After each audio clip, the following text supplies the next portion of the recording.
अहम तस्वीरें करते सीधे रुक करते हैं। जयपुर में 3 दिवसीय अंतर्राष्ट्रीय सम्मेलन का आगाज हो चुका है और आज इस विषय को, इस सम्मेलन को फिलहाल अभी सीधी तस्वीरें दिखाते हैं आपको, संबोधित कर रहे हैं मुख्यमंत्री भजनलाल शर्मा। न्यायमूर्ति श्री विजय बिश्नोई जी, माननीय attorney general Bharat Shri R Venkataraman ji, माननीय न्यायाधिपति सर्वोच्च न्यायालय जामिया न्यायमूर्ति सुश्री आभा पटेल जी, माननीय कार्यवाहक मुख्य न्यायाधीश राजस्थान न्यायमूर्ति श्री संजीव प्रकाश जी शर्मा जी, माननीय सॉलिसिटर जनरल भारत श्री तुषार मेहता जी, माननीय अध्यक्ष supreme court bar association Shri Vikas Singh ji, माननीय उपाध्यक्ष निवारण अरुणेश्वर गुप्ता जी, भारत एवं राष्ट्र मंडल देशों से पधारे माननीय सर्वोच्च एवं उच्च न्यायालयों के न्यायाधीश, माननीय अध्यक्ष supreme court bar association Shri Vikas Singh ji, माननीय उपाध्यक्ष निवारण अरुणेश्वर गुप्ता जी,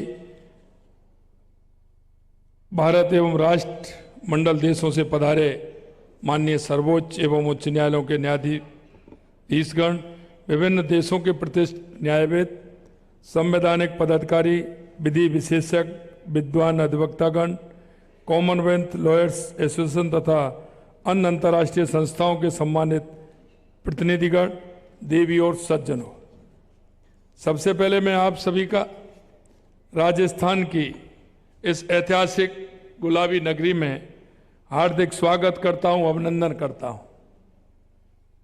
हमारे लिए बड़े हर्ष एवं गर्व की बात है कि कॉमनवेल्थ शांति मध्यस्थता सम्मेलन 2026 के आयोजन के लिए राजस्थान की गौरवशाली धरा को आपने चुना है। यह अंतर्राष्ट्रीय सम्मेलन न्याय व्यवस्था, एक नई सोच, नई दिशा और नए वैश्विक दृष्टिकोण की शुरुआत है। आज हम एक ऐसे दौर से गुजर रहे हैं जहां समाज में तनाव, असंतोष और विवाद बढ़ रहे हैं, चाहे वो अंतर्राष्ट्रीय स्तर पर चल रहे हैं, संघर्ष हों, हमारे आपसी मतभेद हों या फिर हमारी अदालत में लंबित मामले हों। एक बात साफ है कि आज की दुनिया में को सबसे ज्यादा जरूरत अगर किसी चीज की है तो वो है शांति और मध्यस्थता। हम अक्सर सोचते हैं कि न्याय का मतलब किसी एक पक्ष का जीतना या दूसरे का हारना, लेकिन संवाद और मध्यस्थता की सबसे बड़ी खूबसूरती यह है कि हार जीत से आगे बढ़कर समाधान की बात करती है। यह केवल एक कानूनी या प्रशासनिक प्रक्रिया नहीं है, बल्कि हमारे समाज की वह सांस्कृतिक शक्ति है जो सदियों से हमें आपस में जोड़े हुए है। आज हमारी अदालतों पर मुकदमों का भारी बोझ, न्याय में देरी से आम आदमी का समय, पैसा और मानसिक शांति तीनों छिन जाते हैं। ऐसे समय में मध्यस्थता एक वैकल्पिक मार्ग नहीं बल्कि समय की सबसे बड़ी मांग बन चुकी है।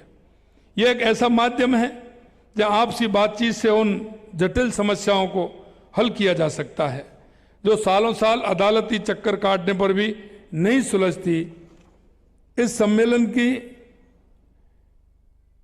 ऐसे कार्यक्रमों से निश्चित रूप से उनका समाधान मध्यस्थता के माध्यम से होता है, और वो मध्यस्थता के माध्यम से होता है वो स्थायी भी होता है। क्योंकि अगर हम न्याय की परिभाषा करते हैं कि उनके मन नहीं मिलते हैं तो कोई ना कोई और विवाद होता है, लेकिन मध्यस्थता के माध्यम से उसका समाधान लंबे समय तक होता है। इस सम्मेलन की खास बात यह है कि यहाँ केवल मध्यस्थता नहीं बल्कि शांति मध्यस्थता पर मंथन होगा। सामान्य मध्यस्थता में अदालत के बाहर विवाद का समाधान किया जाता है, लेकिन शांति मध्यस्थता उससे कहीं आगे की सोच है। शांति मध्यस्थता में केवल मुकदमा ही समाप्त नहीं होता, बल्कि पक्षकारों के बीच वर्षों से चली आ रही कटुता, अविश्वास, मानसिक टकराव भी समाप्त होता है। यदि दो पक्ष केवल कानूनी मजबूती से में समझौता कर लें लेकिन मन में विरोध बना रहे तो भविष्य में नया विवाद जन्म लेता है। लेकिन शांति और मध्यस्थता में ऐसा समाधान खोजा जाता है जिसे दोनों पक्ष दिल से स्वीकार करते हैं और भविष्य में विवाद की कोई संभावना नहीं बचती है। आप सब जानते हैं भारत के न्यायिक तंत्र की एक लंबी और समृद्ध परंपरा रही है, जिसमें अदालत के बाहर समझौता करना एक आदर्श रहा है, अपवाद नहीं है। सौहार्दपूर्ण समाधान को बढ़ावा देने का काम हमारे यहाँ पंचायतें करती आई हैं। और आप सभी ने देखा है, जो ग्रामीण क्षेत्र से जुड़े हैं, ग्रामीण क्षेत्र में न्याय पंचायत हुआ करती थी, जिनका अधिकतर निपटारा उन न्याय पंचायतों के माध्यम से स्थानीय स्तर पर होता था।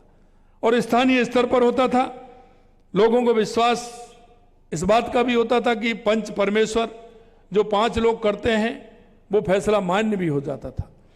उनको आगे बढ़ाने का कार्य न केवल विवादों को सुलझाना रहा, बल्कि दोनों पक्षों के बीच में किसी भी तरह की कड़वाहट को दूर करना भी रहा है।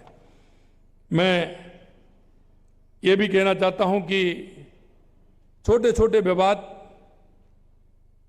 को हम अगर बाहर, अदालत के बाहर अगर उनको हम सुनते हैं तो उनके मन की बात भी निकल करके आती है और विवाद की समझाइश भी आ जाती है।